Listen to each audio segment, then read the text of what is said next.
함께하면 할수록 알 수 없는 험난한 수렁에 빠지는 기분. 그 인간과 함께 살 때 그랬습니다. 그때는 왜 알지 못했는지 미래의 내가 얼른 도망치라고 신호를 보냈더라면 저는 다른 인생을 살 수 있었을까요? 남편을 만나 결혼을 하고 신혼생활을 할 때까지만 해도 저희는 평범한 부부였습니다. 제 남편은 그리 부자도 아니었고 집안 배경이 출중한 것도 아니었고 인물이 빼어난 것도 아니었어요. 그렇다고 저를 엄청나게 사랑해 주느냐? 글쎄요. 무뚝뚝한 성격에 표현도 서툰 이 남자를 결혼 상대자로 선택한 이유는 다름 아닌 묵묵함이었어요. 내세울 건 하나 없어도 그저 제 옆에서 나무처럼 자리를 지켜주는 모습에서 감동을 받았네요. 부부가 별건가요? 그저 외롭지 않게 서로의 곁을 지켜주면 그걸로 됐다고 생각했습니다. 그때까지만 해도 저희 부부에게 이렇게 엄청난 일이 벌어질 거라는 걸 꿈에도 상상하지 못했어요.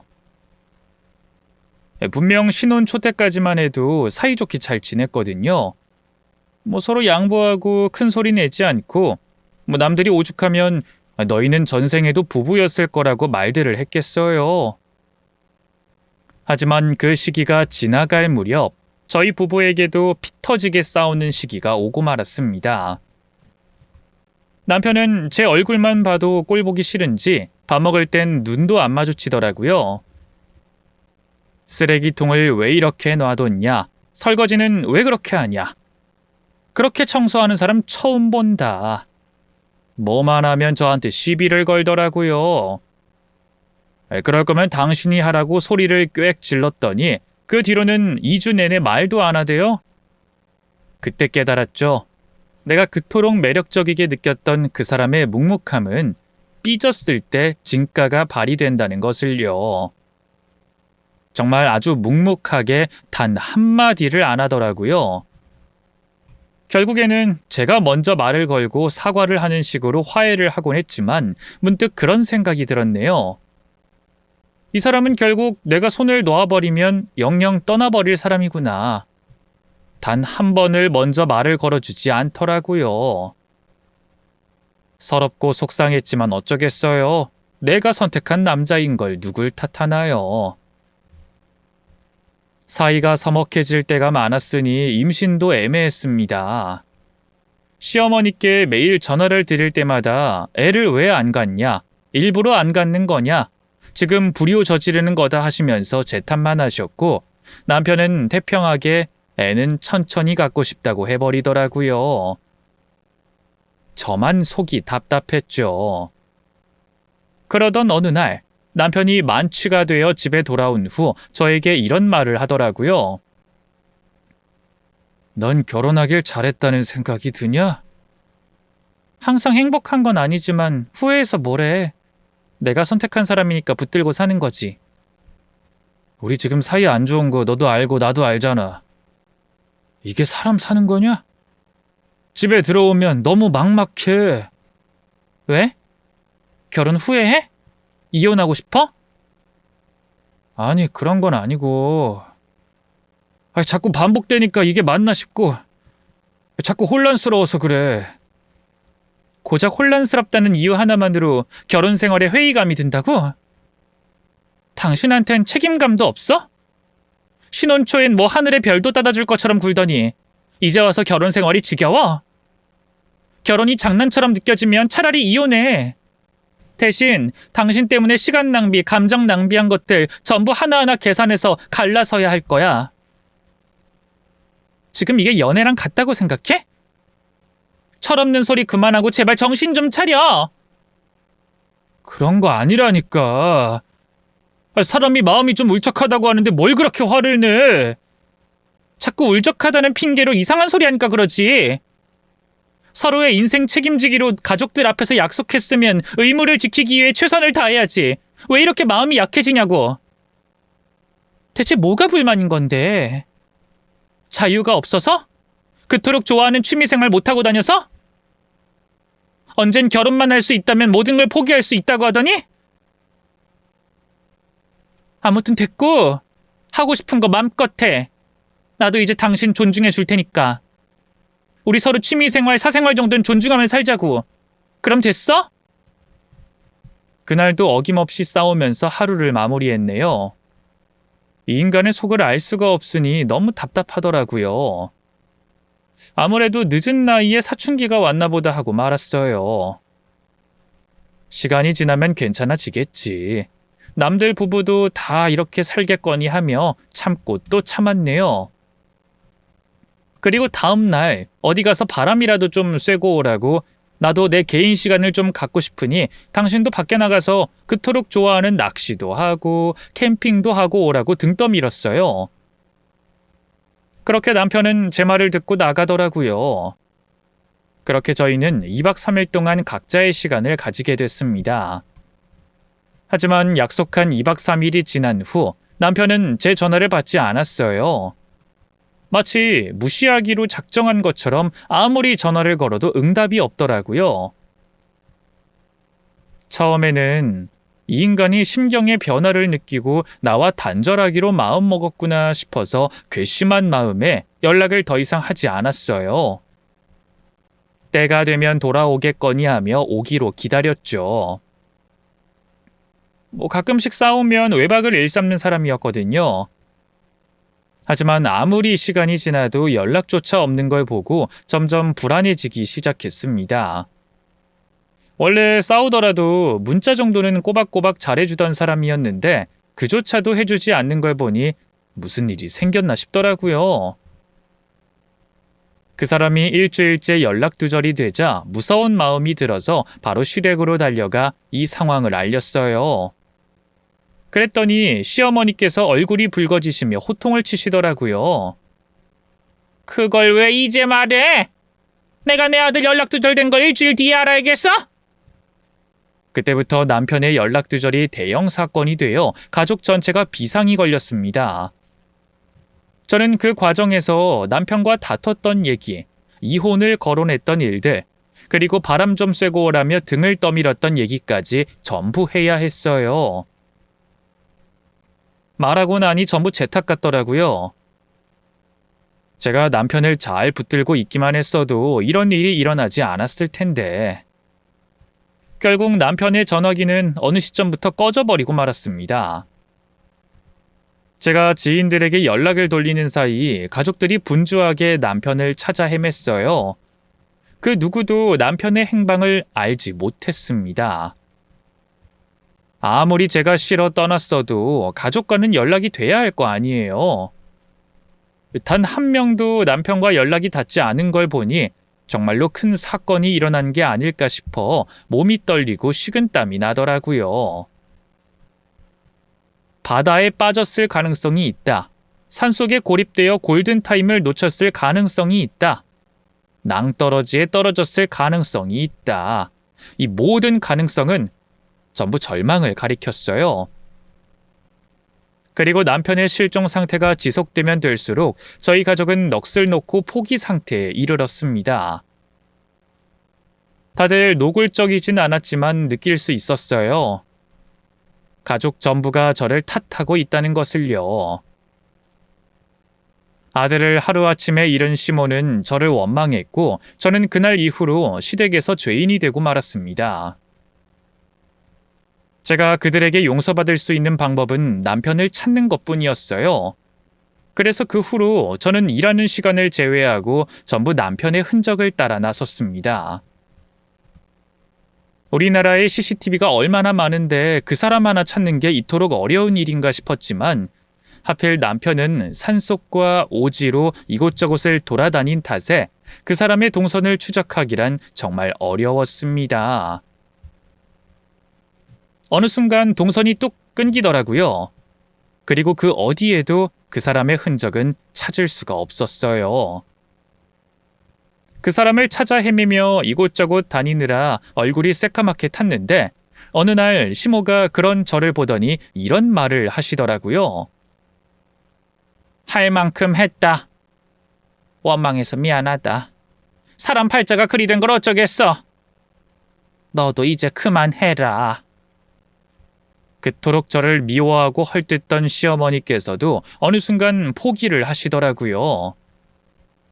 그날 저는 시어머니께 죄송하다는 말을 100번 이상 하면서 오열했습니다. 시어머니께서는 저에게 너라도 새 출발하라고 권유하셨지만 저는 차마 그럴 수가 없었어요. 어쩌다 보니 인생을 남편을 찾는 데 쏟아붓고 있었어요. 그래서 다른 것을 할 엄두가 나지 않았네요. 바라는 게 있다면 어떤 모습이라도 좋으니 남편을 딱 한 번만 볼 수 있었으면 했습니다. 그렇게 3년이라는 시간이 흘렀어요. 눈 깜짝할 새에 그만큼이나 지나 있더라고요. 남편이 실종된 상태인 것만 빼면 제 인생이 크게 달라지진 않았습니다. 여전히 저는 그 사람을 그리워하고 있었죠. 어느새 신혼생활을 한 기간보다 실종된 기간이 더 긴데도 오히려 애틋함이 더 깊어지더라고요. 이럴 거면 곁에 있을 때 잘해줄 걸, 최선을 다해서 사랑해줄 걸 후회가 되기도 했습니다. 이제는 주변 사람들의 말대로 그 사람을 조금씩 놓아줘야 하나 마음의 정리를 하고 있었어요. 그 누구도 남편이 살아 돌아올 거라고 감히 예상하지 못했습니다. 그러던 어느 날 믿기 힘든 전화를 받게 됐습니다. 그 사건이 있고 나서 시댁 식구들과 연락을 끊다시피 했거든요. 그런데 한창 일을 하고 있는데 부재중 전화가 찍혀 있는 거예요. 다름 아닌 신우였습니다. 심지어 부재중 통화가 4통이나 찍혀 있더라고요. 무슨 급한 일이 있어서 전화를 했나 싶어 바로 전화를 걸어봤어요. 그랬더니 신우가 바로 받더라고요. 아가씨, 전화했어요? 미안해요. 일하느라 못 받네요. 언니, 혹시 저희 식구들한테 연락 받았어요? 연락 온 건 없는데 왜요? 무슨 일 있어요? 진짜 연락 온 거 없어요? 대체 무슨 일인데 그래요? 놀라지 말고 들어요. 오빠가 돌아왔어요. 네? 진짜 오빠가 집에 돌아왔다고요. 근데 상황이 좀 이상하게 돌아가서. 진짜 그 사람 맞아요? 네, 맞아요. 아무래도 언니도 알아야 할 것 같아서 전화 드려요. 오빠 찾는데 언니가 제일 고생 많이 했잖아요. 일단 가보시면 알 거예요. 너무 놀라진 마시고요. 저도 일단 집에 들어가 봐야 할 것 같아서 이만 끊을게요. 신우는 저에게 의미심장한 말을 남기더니 전화를 끊더라고요. 실종된 남편이 3년 만에 돌아왔다고 하니 저도 제정신이 아니었어요. 일이고 뭐고 회사에서 뛰쳐나와 바로 시댁으로 달려갔어요. 실감이 나지 않아서 이게 꿈인지 생시인지 구분도 안 가더라고요. 그렇게 숨이 턱끝까지 차오를 만큼 뛰어 시댁에 도착해 초인종을 누른 순간 집안에서 재빨리 시모가 나와 저를 가로막더라고요. 너 여기는 어떻게 알고 왔어? 어머님, 그 사람이 돌아왔다면서요. 진짜 그게 사실이에요? 누가 그런 소리를 해? 말도 안 되는. 방금도 집안에서 그 사람 목소리가 들렸어요. 진짜 그 사람 돌아온 거 맞죠? 그렇죠? 그 사람 살아 있었어요? 어디 있었대요? 그 사람 좀 만나게 해주세요. 얼른요. 일단 집에 가 있어라. 설명은 나중에 해줄 테니까. 시어머니는 저를 보더니 얼굴이 새파랗게 질린 채 집에 못 들어가게 필사적으로 막아서더라고요. 아들이 3년 만에 돌아왔는데 며느리를 집에 못 들인다는 게 말이 안 되잖아요. 그래서 따져물었어요. 왜 저는 집에 가 있어야 되는데요? 그 사람이 돌아왔는데 아내인 저는 왜 못 들어가냐고요? 일단 가족들이랑 이야기 좀 나누고 상황이 좀 정리되면 연락을 주마. 그때까진 좀 기다려. 싫어요. 왜 이렇게 갑자기 수상하게 행동하세요? 뭐 숨기는 거라도 있으세요? 숨기긴 뭘 숨겨? 숨기는 거 하나도 없다. 나도 지금 정신이 없어서 그래. 그러니까 잠시만 시간을 좀 타오. 저도 제 남편 좀 봐야겠으니까 비키세요. 지금은 안 된다니까. 안 되는 게 어딨어요. 3년을 기다렸어요. 이날만 기다리고 있었다고요. 흥분한 저는 시어머니를 밀치고 시댁 대문을 열었습니다. 그리고 남편과 마주하게 됐는데 전혀 상상하지 못한 모습이었어요. 글쎄, 긴 바지를 입었는데 한쪽 다리가 허전한 거예요. 다리가 없이 팔랑거리는 남편의 한쪽 다리를 보고 저는 깜짝 놀라서 굳어버린 채 서 있었습니다. 남편은 저를 알아보고는 오랜만이네 하며 머쓱하게 웃더라고요. 천천히 다가갔습니다. 남편이 무언가를 살포시 품에 안고 있더라고요. 꿈틀거리는 뭔가가 있었는데 가까이서 보고 기절하는 줄 알았어요.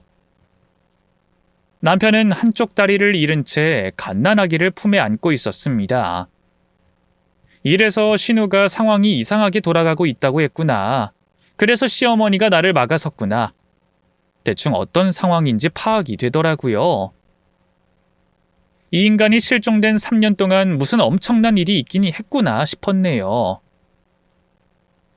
길다면 길고 짧다면 짧은 그 기간 동안 남편이 어떻게 살아왔는지 너무 궁금했어요. 그리고 왜 몸이 그 지경이 됐는지, 품에 안고 있는 아기는 대체 누구의 아이인 건지 혼란스러워 미칠 것 같았습니다. 대체 왜 이러고 나타났어? 어디서 뭘 했던 건데? 왜 그런 건데? 남편을 붙잡고 당장 말하라고 소리쳤더니 남편이 일단 저더러 진정하라고 하면서 눈물을 글썽이더라고요. 화가 났던 저는 울분을 삭히지 못하고 소리쳤어요. 내가 지금 진정하게 생겼어? 실종된 남편이 연락두절이었다가 3년 만에 나타났는데 다리가 이 지경이 되어 있지. 품에 애까지 안고 있지. 내가 이걸 어떻게 받아들여야 하는 건데? 지금 내 몸이 이 지경이라 무릎을 꿇기가 어려운데 맘 같아선 100번 1000번도 넘게 당신 앞에서 무릎을 꿇고 사죄하고 싶어. 미안하다. 내가 죄인이야. 그러니까 무슨 일 있었냐고 말을 해. 상황이 날 이렇게 만들었어. 나도 이러고 싶지 않았는데. 둘러대지 말고 정확히 말해. 똑바로 말하라고. 그랬더니 시어머니가 남편을 가로막으며 저에게 역정을 내시더라고요. 가뜩이나 힘들어 죽겠다는 애한테 재촉 좀 그만해. 내가 이럴까봐 너를 집에 안 들인 거다. 너는 어떻게 된 게 이런 상황에서도 네 생각만 하니? 이 지경으로 집에 돌아온 아들을 맞이한 내 심정은 생각도 안 하니? 내가 지금 억장이 무너진다. 지금 우리 아들 힘들어하는 거 안 보여? 우리 애 말려 죽일 셈이야? 아무리 이해할 수 없는 것들이 있다고 치더라도 일단은 안정이 우선이지. 자꾸 그렇게 애 못살게 굴 거면 집에 돌아가. 어머님, 제가 오죽 답답하면 이러겠어요? 저 아시잖아요. 이 사람 찾으려고 전국 방방곡곡 돌아다니면서 잠도 한숨 못 잔 거 아시면서 그걸 알면 저한테 이런 말 하시면 안 되죠. 그리고 아내로서 당연히 궁금하잖아요. 이 사람이 왜 이 지경이 됐는지, 이 아이는 대체 뭔지. 제가 지금 얼마나 궁금한지 어머님은 아실 거잖아요. 이 아이, 이 사람 아이 맞죠? 그래서 데려온 거죠? 다른 여자랑 눈 맞아서 도망간 뒤에 아이까지 낳은 거 맞죠? 그래놓고 저한텐 숨기려고 했던 거잖아요. 그래서 집에 못 들어오게 막았던 거죠? 제가 그 정도 눈치도 없을 줄 알아요? 그래, 우리 아들이 잠시 딴 여자한테 눈이 멀어서 그렇게 됐다. 그래도 돌아왔으니 된 거 아니냐? 무사히 살아 돌아왔으니 일단은 감사하게 생각해야지. 뭘 그렇게 어른 앞에서 큰 소리를 내? 결국엔 불륜이었어요. 그래놓고 실종인 척을 했다고요? 네가 하도 추궁을 하니까 이렇게 말하는 거지. 우리 아들도 다 사정이 있어서 그렇게 한 거야. 남자가 살다 보면 다른 곳에 현혹될 수도 있고 가출도 하고 살림도 차리고 그런 거 아니겠어? 그리고 따지고 보면 우리 아들도 당한 거야. 피해자야. 그러니까 이 인간이 다른 여자랑 살림 합쳐서 살려고 저를 버렸다는 거잖아요. 그걸 어머님도 알고 있었던 거예요? 아니면 말도 없이 이딴 짓을 벌였단 말이에요? 대체 왜요? 왜 사람 바보 만들어 놓고 그런 짓을 한 거냐고요? 제 인생은 그럼 뭔데요? 이 사람 찾으려 낭비한 제 시간은 그럼 뭐가 되는 건데요? 나도 죽겠다. 답답해 죽겠다고. 우리 아들이 이 지경이 될 줄 나도 몰랐다. 처음엔 알았지만 그 이후의 일은 나도 금시초문이야. 그럼 어머님은 애초에 이 사람이 사라졌던 이유를 알고 계셨다는 거네요? 아들이 실종인 척 딴 여자랑 살림 차리고 살고 있었던 거 이미 알고 있었던 거죠? 대체 왜요? 왜 저한테 한마디도 안 해줬는데요? 그 여자랑 애까지 나올 줄은 나도 몰랐으니까. 아들이 정신 차리고 돌아올 줄 알았지. 우리 아들이 얼마나 결혼 생활이 힘들면 울면서 나한테 애원을 하더라. 우리 애가 울고불고 난리를 치는데 그럼 어미로서 그걸 뜯어말려? 잠시 한눈 좀 팔다가 다시 돌아올 줄 알았지. 그렇게 숨어 지낼 줄은 나도 몰랐지.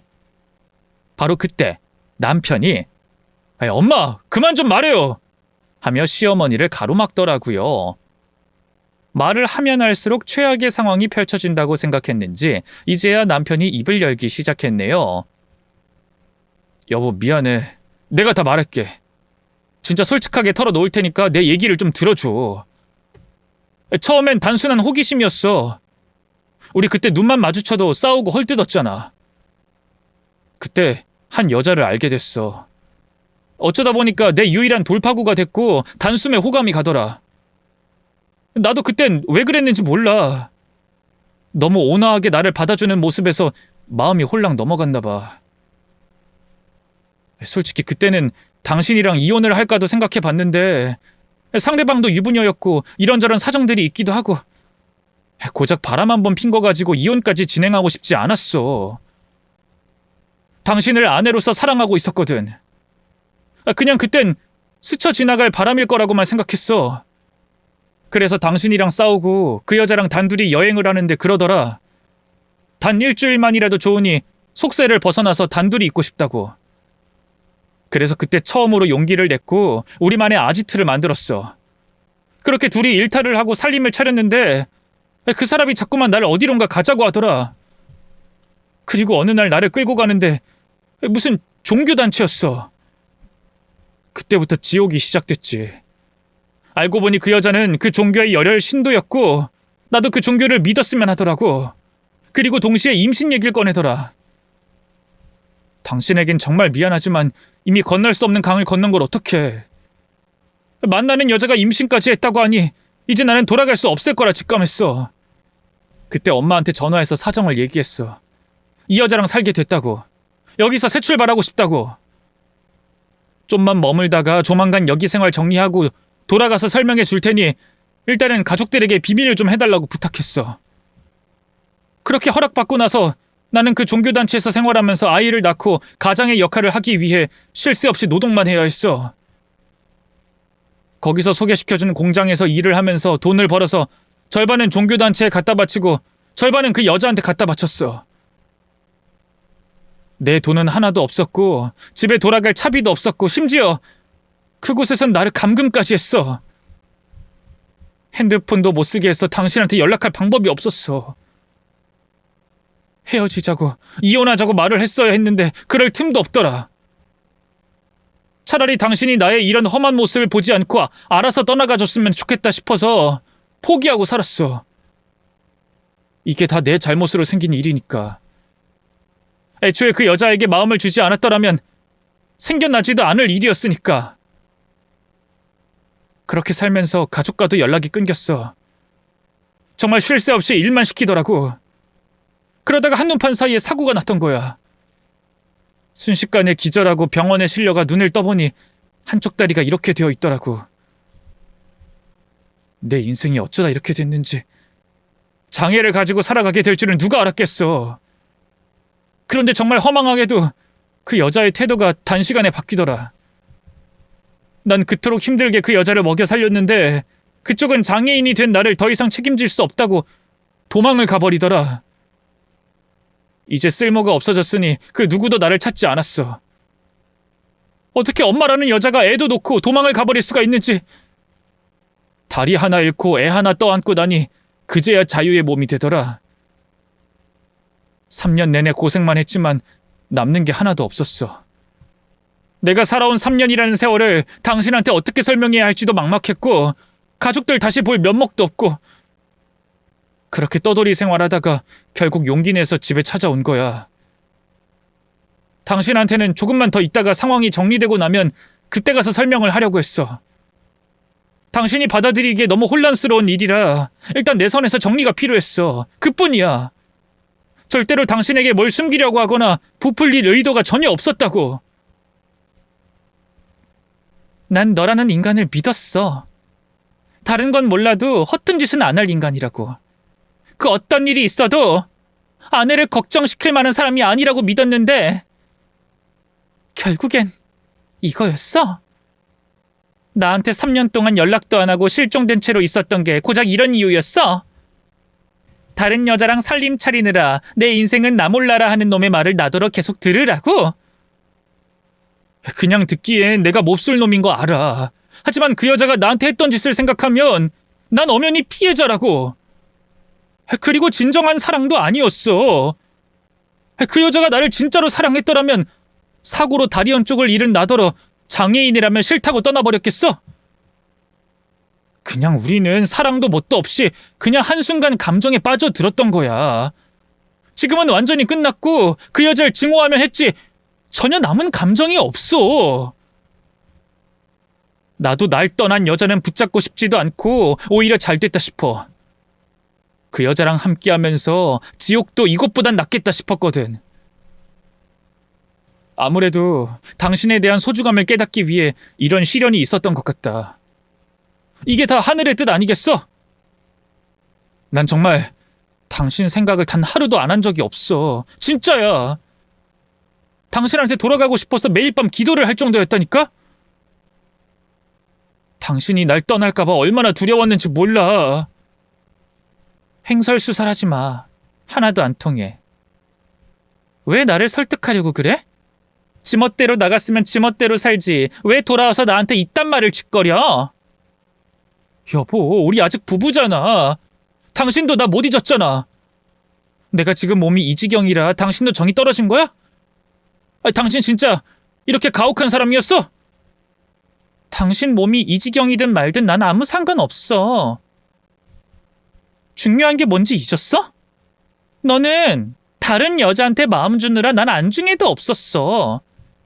그런 사람이 돌아오면 난 당연히 받아줘야 돼? 나 기다렸잖아. 도망 안 가고 이 자리에서 계속 날 그리워했잖아. 그건 당신이 실종됐다고 믿었을 때 얘기지. 난 정말 당신이 무슨 일 있는 줄 알고 그게 다 내 탓이라고 생각했어. 그깟 불륜 때문에 사라졌다고 생각하지 못하고 단지 나 때문에 당신이 큰 사고를 당한 줄 알았다고. 내가 여태껏 어떤 심정으로 살아왔는지 알기나 해? 내가 어떤 심정으로 잠이 들고 아침에 눈을 떴는지 당신이 알기나 하냐고? 정말 뻔뻔하고 경멸스러워.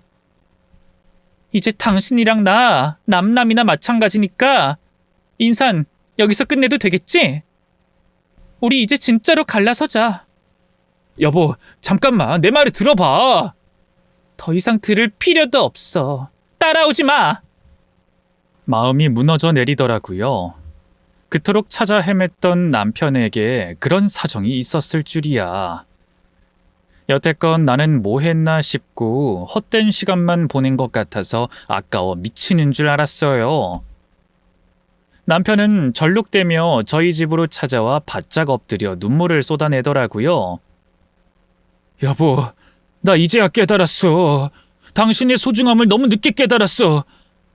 나 당신이랑 헤어지면 내 인생 어떻게 될지 몰라. 완전 끝장이라고. 그러니까 사람 하나 살리는 셈 치고 잠시만 나를 바라봐 줄 순 없을까? 내가 정말로 최선을 다할게. 많은 걸 바라지도 않아. 그냥 내 곁에만 머물러줘. 다른 건 내가 알아서 다 할 수 있어. 나 정말 너무 무서워서 그래. 다리 하나 잃고 애 하나 딸린 내가 앞으로 어떻게 살아갈 수 있겠어. 내 인생 망가진 거나 다름없는데 당신마저 나를 떠나면 정말 내 인생 또다시 지옥이야. 내 다리를 봐. 나 이제 운동도 못하고 취미생활도 못해. 그냥 이대로 방구석에 틀어박혀 있다가 끝나는 거야. 이젠 삶에 낙도 없고 희망도 없어. 믿을 사람도 하나 없다고. 그 말을 하고선 긴 바지를 걷어 다리를 보여주는데 정말 처참했습니다. 왈칵 눈물이 쏟아지더라고요. 이런 모습으로 돌아올 거라 예상도 못했던 저는 그 사람을 어떻게 받아들여야 할지 혼란스러웠어요. 살아 돌아와서 다행인가 싶기도 하면서도 다른 여자와 살림을 차리느라 연락두절이 됐던 걸 생각하면 괘씸하기도 하고, 다리 하나를 잃고 쩔뚝이는 모습이 안쓰럽고 불쌍하기도 하고, 인간 대 인간으로 본다면 불쌍한 게 맞는데 아내의 입장에서는 이토록 열불나는 일이 또 있을까요? 어쨌든 그 인간과의 신뢰가 깨진 지 오래고 상간녀의 아이까지 떠맡아 키워줄 만큼 저는 그릇이 큰 사람이 못 되기에 그 사람과의 이별을 선언했습니다. 그랬더니 갑자기 시어머니가 절 찾아오시더니 울면서 하소연을 하시더라고요. 일단은 미안하구나. 아들이 그런 짓을 벌이고 있다는 걸 알면서도 눈을 감아준 건 내 잘못이야. 하지만 나는 너를 항상 며느리로 생각하고 있었단다. 그냥 아들이 저러다 말겠지 싶었어. 나도 그때는 그 여자가 그토록 이상한 여자인지 몰랐다니까. 우리 아들 그렇게 만든 거 생각하면 속에서 천불이 나지만 어쩌겠어. 일이 이렇게 돼버린걸. 연락 끊길 동안 나도 정말 많이 답답했다. 무사히 돌아올 줄 알았더만 누굴 탓하겠니? 따지고 보면 우리 아들 인생도 참 불쌍하지 않니? 물론 그 선택을 한 건 잘못했지. 하지만 그에 비해 너무 큰 벌을 받았다는 생각은 안 드니? 이런 말 네 앞에서 하긴 좀 그렇지만 나는 우리 아들이 정말 애처롭고 불쌍하단다. 사람이 살면서 실수할 수도 있지 어쩜 그렇게 인생이 처참하게 망가질 수가 있냔 말이야. 너희도 한때 부부였고 사랑했잖아. 결혼 허락 받으러 올 때 기억 안 나? 평생 사랑하면서 살겠다며. 장기적으로 봤을 때 이 정도 시련은 시련도 아니야. 서로 양보하고 용서하고 넘어가면 더 큰 행복이 온다. 그리고 너도 이제 나이가 들어서 애 갖는 거 무리잖니? 차라리 잘 됐어. 그냥 축복이라고 생각하자. 낳은 정보다 기른 정이 더 무섭다고 하잖아. 애도 어차피 갓난애기라 아무도 말 안 하면 몰라. 그냥 둘이 낳았다고 치고 보듬고 살면 안 될까? 어머님, 전 다른 건 몰라도요. 그 사람 찾는데 제 시간을 허비한 게 가장 열받아요.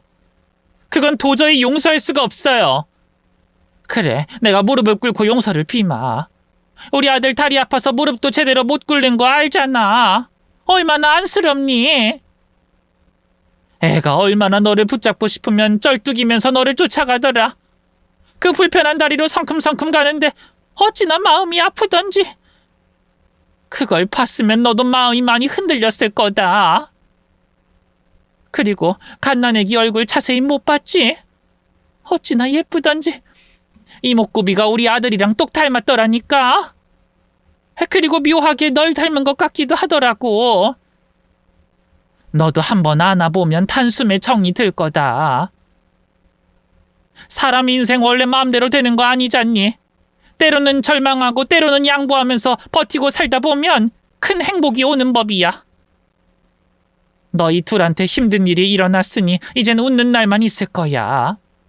내가 많이 도와줄게. 그러니까 우리 아들 좀 살려다오. 우리 아들 인생 책임져 줄 수 있는 사람은 너밖에 없어. 제가 어딜 가서 너같이 좋은 여자를 데려올 수 있겠니? 그동안 내가 서운하게 했던 거 있으면 다 용서해라. 나도 이제 너한테 일절 관여하지 않고 잔소리도 안 하마. 너희 둘 알아서 잘 살도록 응원만 할게. 원한다면 내가 살고 있는 집 네 명의로 해주마. 죄송해요. 저는 더 이상 이 결혼 생활 이어갈 수가 없어요. 그 사람이 사라진 지 벌써 3년이에요. 그 시간 동안 저도 그 사람을 많이 잊었고 마음속으로 많이 정리했어요. 그리고 이제는 부부라기보단 남남에 가까워요. 그 감정을 다시 되살리는 건 불가능해요. 애초에 그 사람이 절 떠나지만 않았어도 이런 일 없었을 거잖아요. 어머님, 이만 저를 놔주세요. 저도 그 사람 잊을게요.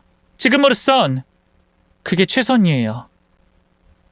저는 좋게 좋게 헤어지고 싶지 얼굴 붉히고 싶지 않아요.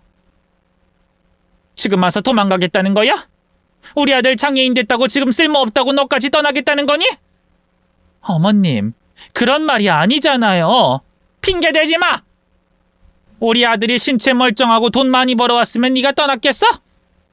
별 볼 일 없으니까 헤어지겠다는 거겠지? 네가 그러고도 사람이니? 우리 아들 잘못되면 다 네 탓이니까 그런 줄 알아. 무슨 말씀을 그렇게 하세요? 왜 이런 상황에서 제 탓을 하시냐고요? 헤어지는 것도 다 과정이 있는 법이다. 덜컥 떠나버리면 우리 아들이 얼마나 충격을 받겠냐고. 너는 네 인생만 중요하지? 그래서 저더러 어쩌라고요? 그럼 애는 누가 보냐? 우리 아들이 보냐? 제가 대체 뭘 잘못했는데? 따지고 보면 남편 간수 못한 네 잘못도 있는 거지. 각자의 잘못을 인정하고 서로 화해하고 가정 이루면 되는 거지. 뭘 또 그렇게까지 헤어지겠다고 유난이야, 유난은? 네가 애초에 신랑한테 잘했어 봐. 애가 다른 곳에 눈길이 갔겠어? 여자가 사근사근하고 헌신적인 맛이 있어야지. 허구한 날 이러쿵저러쿵 불만만 얘기하고 표정은 뚱해가지고. 나라도 집에 들어가기 싫었겠다. 결국엔 다 제 탓이라는 거네요. 어머님 말씀대로라면 아들이 저렇게 된 것도 제 탓, 딴 데서 애를 낳은 것도 제 탓, 인생이 이 지경이 된 것도 제 탓이라는 거죠? 그래서 제가 떠나준다고 하잖아요. 이제 더 이상 그 사람 인생 망가뜨리지 않고 제가 조용히 빠져주겠다고요. 아이고, 내가 며느리 때문에 제명에 못 산다. 너 때문에 내가 가슴이 답답해서 살 수가 없어. 시어머니는 그 말을 하시며 가슴을 주먹으로 몇 번 치시더니 혼절을 하셨습니다. 그리고 어떻게 알고 다른 가족들이 우르르 몰려와서 절 비난하기 시작했어요. 온 가족이 합세해서 저를 나락으로 떨어뜨리더라고요. 아마 그게 가스라이팅의 시작이었던 것 같아요. 남편이 충격받지 않게 딱 일주일만 곁에 머물러 달라고, 그 정도면 된다는 말에 그 말을 들어주고 말았네요. 하지만 그때부터 험난한 생활의 시작이었습니다. 그때부터 시어머니는 제 곁에서 저를 감시하기 시작했고, 다른 가족들도 틈틈이 저희 집에 몰려와서 제가 뭘 하는지 지켜보더라고요. 헤어지는 것도 쉽지 않았네요. 일단 자유가 있어야 헤어질 결심을 하든 뭐든 할 텐데 그럴 시간조차 저에게 주어지지 않았습니다. 애는 울지, 가족들은 완전히 손을 놓고 있지, 정신없이 애를 돌보다 보니 시간이 훌쩍 지나갔습니다. 그 집 식구들이 원한 게 이런 거였겠죠? 심지어 남편은 한 번만 받아달라고 울고불고 매달릴 땐 언제고 아이를 저에게 맡기고는 나 몰라라 하더라고요. 이런 식으로 저를 속박하면 언젠가 제가 스스로 체념하고 남편을 걷어줄 거라 생각했나 봅니다. 하지만 저는 그들의 감시에 더욱 마음을 굳혔어요. 이런 집안과는 완전히 연을 끊기로요. 제가 나가려고 하자 등치가 큰 친척은 저를 가로막으며 어딜 가시려고? 하며 비아냥대더라고요. 이건 뭐 다단계도 아니고 깡패 집단도 아니고 살다 이렇게 험악한 집안은 처음 봤네요. 이 상황이 점점 심각해지자 저는 공포를 느끼게 됐고 어느 순간 저의 자유의지를 잃게 되면서 스스로 포기할 수밖에 없었습니다. 이제는 제가 빠져나갈 수 없는 입장이 된 걸 눈치챘는지 남편은 그때부터 저를 막대하기 시작하더라고요. 애는 무슨 죄가 있겠어요. 제가 떠나면 한없이 홀로 방치되어 있을 걸 생각하니 차마 과감히 결단을 내리지 못하겠더라고요. 그러던 중 유일한 제 편이었던 신우의 등장으로 저는 탈출을 감행하게 됐습니다. 신우는 그 집안에서도 온전히 섞이지 못하고 타지에서 살고 있던 중이었어요. 제가 이렇게 살고 있다는 걸 뒤늦게 알고서는 몰래 저를 찾아왔더라고요. 언니, 정말 이렇게 살고 싶은 거 아니잖아요. 방법이 없어요. 다들 나만 감시하고 있어서. 내가 도와줄게요. 지금이 무슨 조선시대도 아니고 사람을 감금시켜놓고 노예처럼 부려먹는 게 말이 되나요? 이건 고속감이에요. 어쨌든 여기 빠져나가서 신고를 하든 고소를 하든 언니 원하는 대로 하세요. 이런 집구석 저도 지긋지긋하네요. 사람이 양심이 있어야지. 어떻게 밖에서 낳은 애를 본처한테 키워달라고 요구할 수 있어요? 이 집 사람들 전부 제정신 아니에요. 제가 오늘 엄마랑 가족들 모시고 저녁 외식하러 가자고 할 테니까 언니도 따라 나온 다음에 화장실 간다고 하고 얼른 택시 타고 친정으로 가세요. 아이는 돌봐줄 사람 없으면 제가 케어할 거니까 걱정 마시고요. 오늘 아니면 기회가 없을지도 몰라요. 엄마는 이미 여기 들러붙어서 살겠다고 짐까지 싸고 있다니까요. 그렇게 신우와 저는 은밀하게 작전을 세웠습니다. 아무 생각 없이 살다가 신우의 말을 들으니 정신이 번쩍 들더라고요. 내가 왜 여기서 이러고 있나 싶더라고요. 시모가 저에게 끊임없이 죄책감을 심어주고 있었기 때문에 저도 모르게 마음이 휩쓸렸던 거예요. 신우가 도와주지 않으면 나는 영영 이 집안을 탈출할 수 없겠구나 생각이 들어 굳은 결심을 하게 됐네요. 그날 신우는 오랜만에 본가에 와서 한턱 쏘겠다며 외식을 제안했고 아무것도 모르던 식구들은 신나게 외출을 하게 됐어요. 시어머니는 제 옆에 딱 붙어서 너도 갈 거지? 얼른 가자 하며 끌고 가시더라고요. 고기를 먹는 내내 소화도 되지 않고 입맛도 없어서 젓가락을 툭 내려놨더니 시어머니께서 묻더라고요. 왜? 입맛이 없어? 네, 아까 점심을 많이 먹어서 그런가 봐요. 체했나? 그래, 그럴 땐 아무것도 안 먹고 물만 마시는 게 제일 좋아. 어머님, 저 화장실 좀 다녀올게요. 그래? 같이 가자꾸나.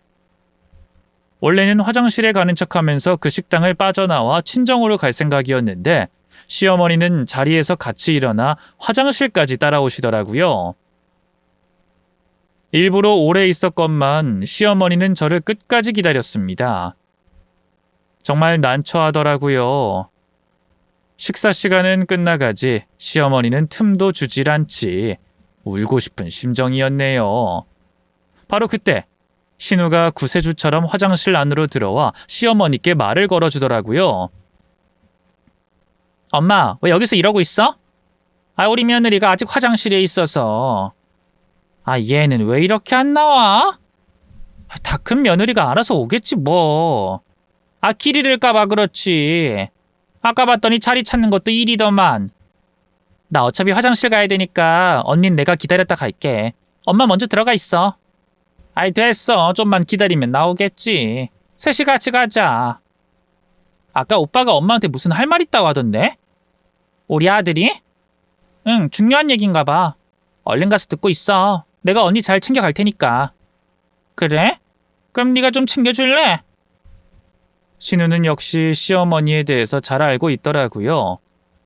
아들 얘기라면 귀가 솔깃해지는 시어머니의 본성을 이용해서 교묘하게 자리를 비우게 하더라고요. 그제야 저는 화장실 칸 안에서 나올 수 있었습니다. 그리고 신우의 도움을 받아서 택시를 타게 됐어요. 신우는 저에게 몇만 원 찔러주더니 조심히 가라고 하더라고요. 그 순간 어찌나 눈물이 나던지 신우도 눈가가 촉촉해져서 그동안 고생 많았다고 같은 여자로서 행복하길 바란다고 언니는 좋은 사람이니 충분히 그럴 자격이 있다고 격려해 주더라고요.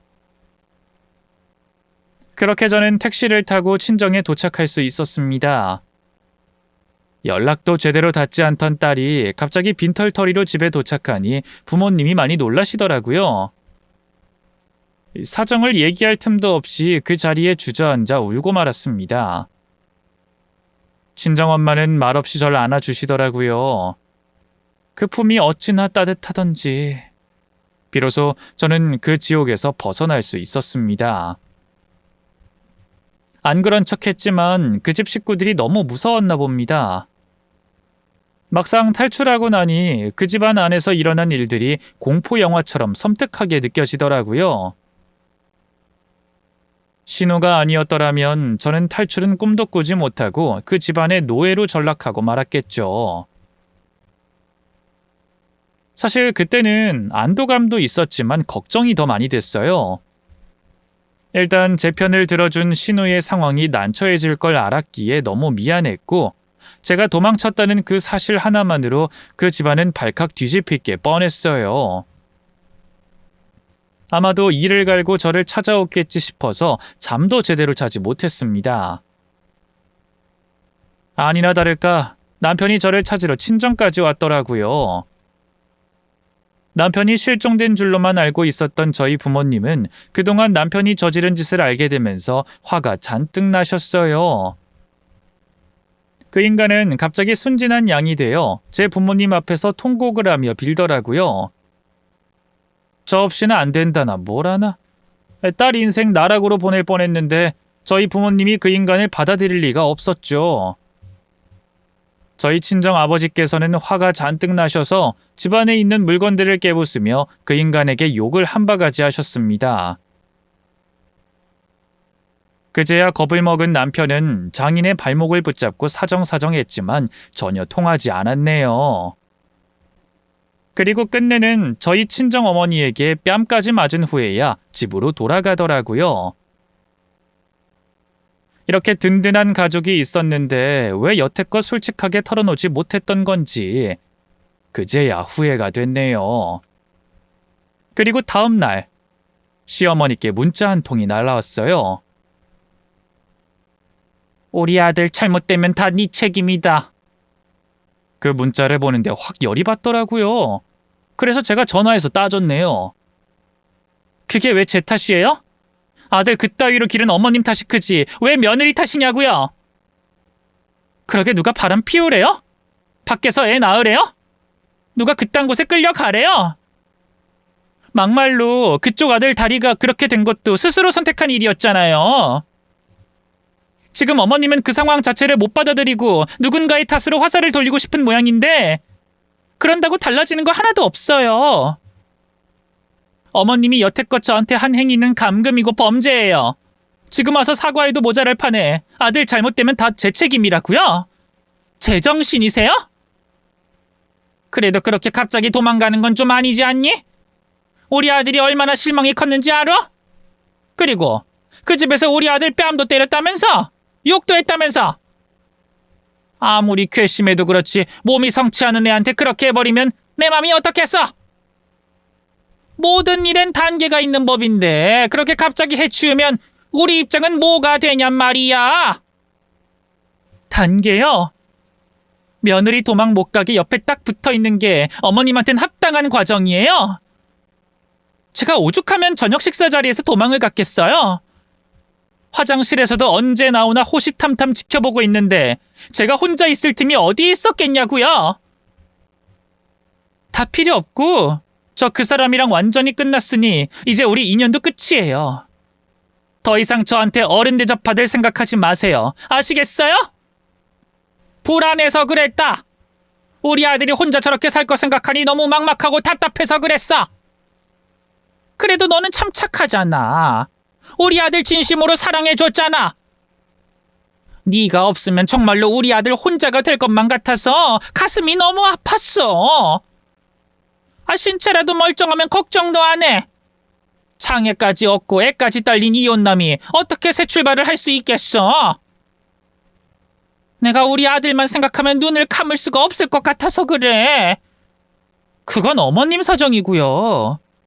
제 인생 갈아 넣으면서까지 그 사람을 사랑하는 것도 아니고 나 싫다고 떠난 인간 뭐가 예쁘다고 받아줘요? 어머님한테도 딸이 있으시잖아요. 딸이 남편한테 버림받았는데 애 딸린 채로 돌아오면 받아주라고 하겠어요?